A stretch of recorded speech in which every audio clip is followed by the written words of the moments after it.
Abro agora um período de 5 minutos de debate destas duas comunicações que tiveram como tema com o mesmo autor, embora duas fases complementares dele, e que pressupunham ambas, no fundo, a antropologia do Miguel sobre o António Mesquita. Começou-se fundamentalmente sobre o pensamento político de Matias Aires, que é precoce, acho que o pensamento político é matéria, é uma das matérias que lhe interessa particularmente. Ele é autor de uma obra notável sobre o pensamento político português do século XIX, e agora, por vistos, recua para o século XVIII, e ao mesmo tempo que avança para o século XX, segundo eu soube saber, e o Miguel Real, fundamentalmente, sobre o pensamento ético do último Matias Aires. Matias Aires, exilado, digamos assim, exílio não voluntário, mas forçado pelo Marquês. E não é por acaso que a publicação da Carta sobre o Futuro é póstuma. É póstuma. Precisamente ele, de alguma maneira, foi mandado estar calado pelo Marquês. Algumas perguntas, objeções, pedidos de esclarecimento que queiram fazer? Os oradores.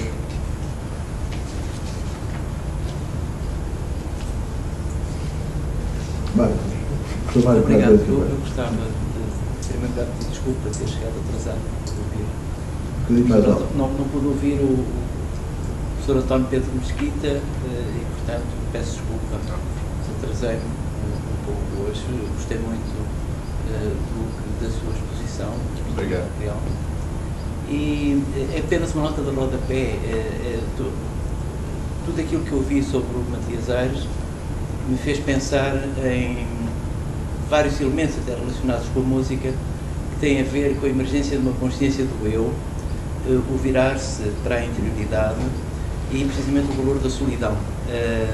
Isso é muito claro em compositores como, por exemplo, Carlos Filipe Manuel Bach, que vivia esse dilema de viver numa sociedade da corte que lhe pedia determinadas obras e que tinham a ver com as vaidades do mundo, digamos assim, com essa função representativa da corte, e depois ele sentir que não era aquilo que ele queria compor. E, portanto, ele definia isso numa frase: a melhor música que eu compus foi aquela que eu compus para mim próprio. E é curioso que nós encontramos exatamente o mesmo pensamento, embora formulado de outra maneira, no Abade António da Costa, por volta também de 1653, a ideia de recusar servir a alguém, precisamente porque não queria sair dessas funções em que ele tinha que tocar música, por exemplo, na guitarra, que eram contrárias àquilo que ele desejaria ter tocado, porque isso é que correspondia à sua verdade interior musical. Portanto, são associações de ideias. Aliás, o Telman tem na altura também uma canção sobre a Einsamkeit, sobre a solidão.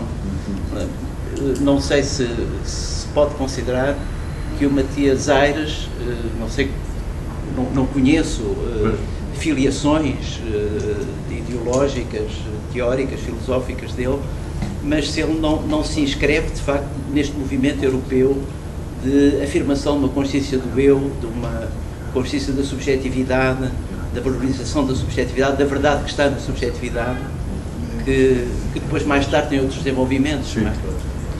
Pronto, era só esta observação. Vamos aqui a comentar. Não, é que eu estava a comentar com o Dr. Pedro, que nessa medida o Matias Aires é um pré-romântico. A emergência do eu é, na história da literatura, atribuída ao pré-romantismo. O Boccaccio, por exemplo. Ou a apologia final da solidão. Exatamente. E a solidão, é o Leonor de Almeida, Marquesa da Lorna, sim, também. Claro. Eu penso que corresponde até um pouco aquilo. Eu lembrei-me do Paul Lazar com a crise do século XVIII, o livro do crise do século XVIII, um livro já muito clássico, onde ele afirma justamente que a partir do Renascimento, e que o Renascimento já é uma forma, já com alguma sublimação, emerge do coletivo, e o coletivo era o medieval, o todo, digamos assim, isto é contraposto ao pensamento medieval, emerge o indivíduo, vai emergindo o indivíduo. Aliás, a palavra indivíduo aplicada ao ser humano é do século XVIII, daquele que não se divide. A corpo e alma são intrínsecos, digamos assim. Portanto, eu estou estou absolutamente de acordo com o que o professor Mário Verde Carvalho disse. Como eu não ouço falar em música à sua frente, prefiro só falar no Matias Aires e dizer que há uma afirmação, penso que também está de acordo, uma afirmação explícita do eu, e é dos primeiros grandes filósofos portugueses, ou os brasileiros, com essa afirmação explícita. Ele é inspirado, ele viveu em Paris 4 ou 5 anos, e viveu, sim, em Paris, e é inspirado no La Rochefoucauld e noutro que eu agora por acaso não me lembro.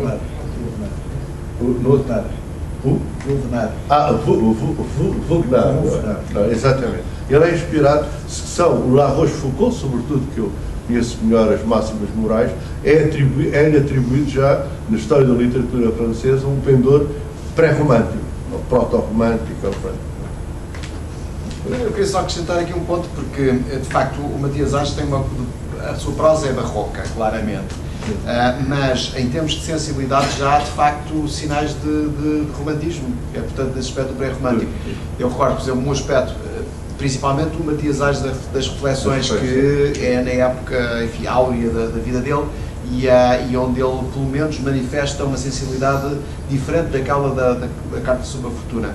Designadamente, por exemplo, na idealização da mulher. Esse é um aspecto que está muito presente nas reflexões.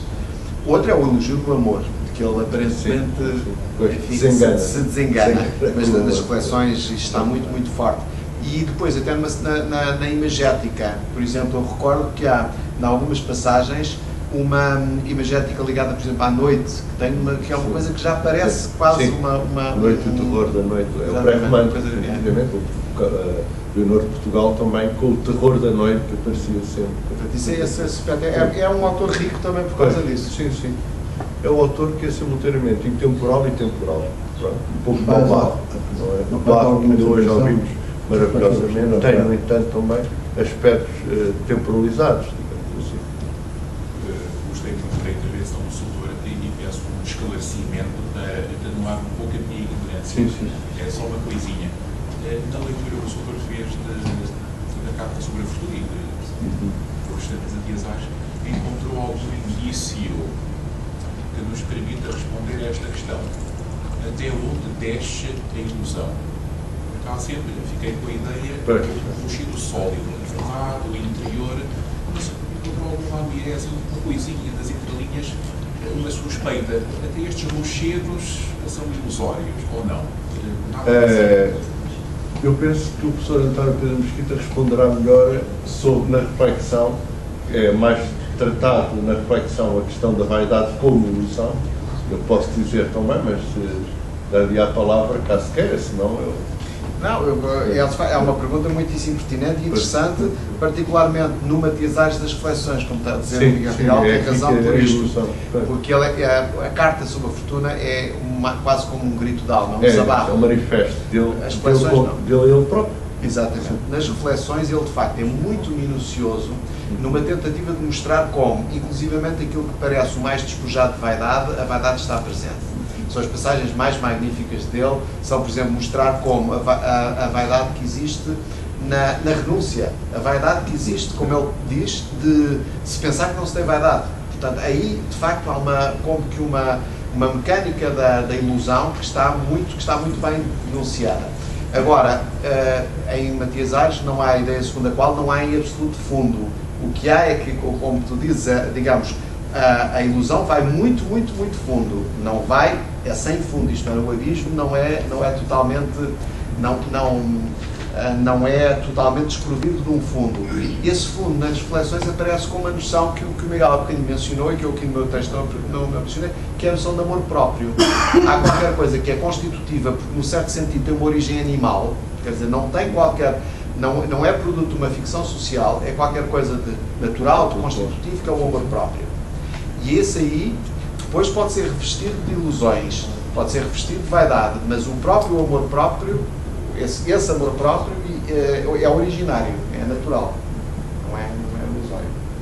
Então, os 5 minutos transparam-se em 10, eu faria aqui uma pausa de 5 minutos e depois, ou seja, ao quarto ao meio-dia, tomaríamos desta mesa com o tratamento de Nuno Marcos Pereira e Jacó de Castro Sarmento. É, não é?